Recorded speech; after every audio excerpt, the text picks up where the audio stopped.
কোরআন হাদিস অনুযায়ী কালিমা সর্বমোট কয়টি?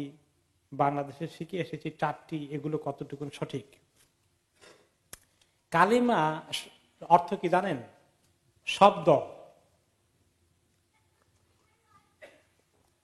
আর কালিমার অর্থ কোন কোন সময় বাক্য, আবার কালিমার অর্থ কোন কোন সময় একদম বিরাট বক্তৃতা। এই সবগুলো আরবিতে ব্যবহৃত হয়, কিন্তু গ্রামারের সেন্সে কালিমা অর্থ হচ্ছে শব্দ। তো মেইনলি 4 কালিমা 5 কালিমাও কোন কোন জায়গায় পড়ানো হয়। তো মেইন হচ্ছে যে কালিমা তো তাওহীদ যেটাকে বলা হয়, মানে যে কথা বলে মানুষ ঈমান আনে, সেটা হচ্ছে লা ইলাহা ইল্লাল্লাহু মুহাম্মাদুর রাসূলুল্লাহ। এটাকে আমরা কি বলি? কালিমা তাইয়্যিবা বলি, তাই না? এটাই তাওহীদের কালিমা। তাইয়্যিবা মানে হলো পবিত্র, ভালো। আর আরেকটা, এই কথাটাকে একটু সামান্য বাড়ালে আশহাদু আল্লা ইলাহা ইল্লাল্লাহ ওয়া আশহাদু আন্না মুহাম্মাদান আবদুহু ওয়া রাসূল, এটাকে আমরা কি বলি? কালিমাতুশ শাহাদা। তো এই শাহাদা মানে আমি সাক্ষী দিচ্ছি আল্লাহ এক, আমি সাক্ষী দিচ্ছি মুহাম্মদ সাল্লাল্লাহু আলাইহি ওয়াসাল্লাম আল্লাহ তাআলার রাসূল।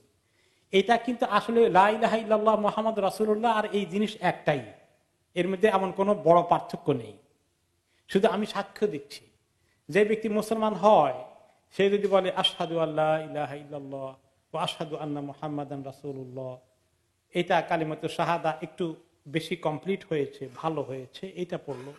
আর কেউ এটা যদি না বলে, বলে শুধু মুখে বলে, তার অন্তরে ঠিক আছে, বলে লা ইলাহা ইল্লাল্লাহ মুহাম্মাদুর রাসূলুল্লাহ, শুধু এতটুকুন বলে, মুসলমান হলো না হয় নাই?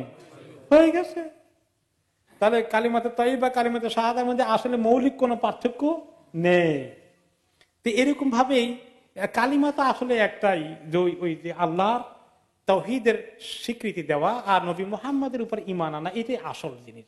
বাকি অন্যান্য কেউ জিকির আজকাল এগুলোকে কালিমা বানিয়ে দিয়েছে।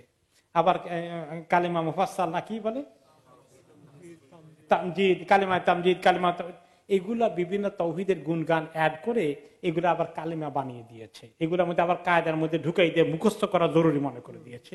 আসলে এগুলো জরুরি করার কিছু, মনে করার কিছু নাই। আবার ইমান মুজমাল, ইমান মুফাসসাল, এই সব কিছু কতগুলো রকমের, কতগুলো মুখস্থ করার কায়দা বাক্য বানিয়ে এগুলাকে এমন মজবুত করেছে যে মনে করা হয় যে এই কয়েকটা কালিমা আছে, যেমন একেবারে 5 কালিমা একটা ভিত্তির মতো হয়ে গেছে।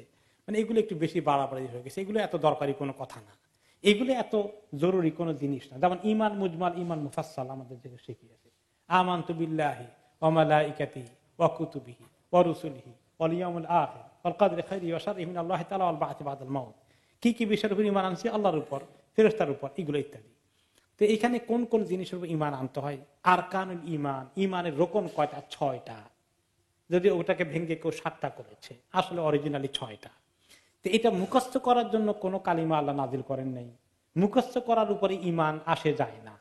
বিশ্বাস করা, বুঝা যে আল্লাহর উপরে বিশ্বাস করেছি, ফেরেশতা যে আছে আমি এটা মেনে নিয়েছি, আল্লাহ কিতাব পাঠিয়েছেন, অনেক কিতাব পাঠিয়েছেন, এগুলো বিশ্বাস করি, অনেক নবী পাঠিয়েছেন, 25 জনের নাম এসেছে কোরআনে, বাকিদের কথা কিছু কিছু হাদিসে এসেছে, এর বাইরে শত শত নবী এসেছে, হাজার হাজার নবী এসেছেন, সব বিশ্বাস করি। তাকদীরের কথা বিশ্বাস করি, তাকদীর কি জিনিস, আখিরাতের কথা বিশ্বাস করি। এইগুলো আমাদের ছোটকালে পড়ানো হয় নাই, বলে এটা মুখস্থ করো। কেন মুখস্থ করতে হবে? না করলে ক্ষতি কি হবে? কিচ্ছু জানি না। আমাদের ইসলামী তালিমের এত দুরবস্থা।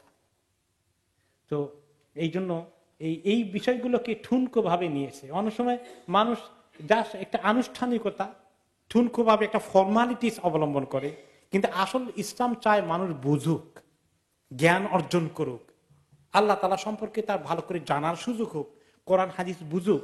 এই জন্য ইসলামী তালিম দেওয়া বাচ্চা কাচ্চাদেরকে, এই দেশে আমরা যারা তালিম দেই, শিক্ষকতার দায়িত্ব পালন করি, দেশ থেকে লেখাপড়া করে এসেছি, আমরা আরেকটু ইমপ্রুভ করতে হবে। এই দেশের পোলাপানকে দেশের মধ্যে খালি মুখস্থ করো বলে কাজ হবে? ঈমান ঢুকবে মুখস্থ করলে? 10টা মুখস্থ করলে ঢুকবে? ঈমান ঢুকানোর জন্য এলেম শেখাতে হবে। এলেম হলো বুঝে এলেম শেখা, বুঝাতে হবে যে আর কানুন ঈমান কি কি, এইগুলো ব্যাখ্যা করতে হবে। এরকম তরিকা ইসলামিক জ্ঞান চর্চা আমাদের দেশে অনেক কম হয়েছে। এই জন্যই আজকে আমাদের এই দুরবস্থা। ইসলাম মনে হয় যেন দেশ থেকে মুছে সাফ করে দেওয়া হচ্ছে, তাওহীদের জায়গায় শিরক জায়গা দখল করেছে, সুন্নতের জায়গায় বেদাত জায়গা দখল করেছে, জ্ঞানের অভাবে, এলিমের অভাবে। এই জন্য এলিম চর্চাকে বাড়াইতে হবে। আল্লাহ তাআলা আমাদেরকে তৌফিক দান করুন।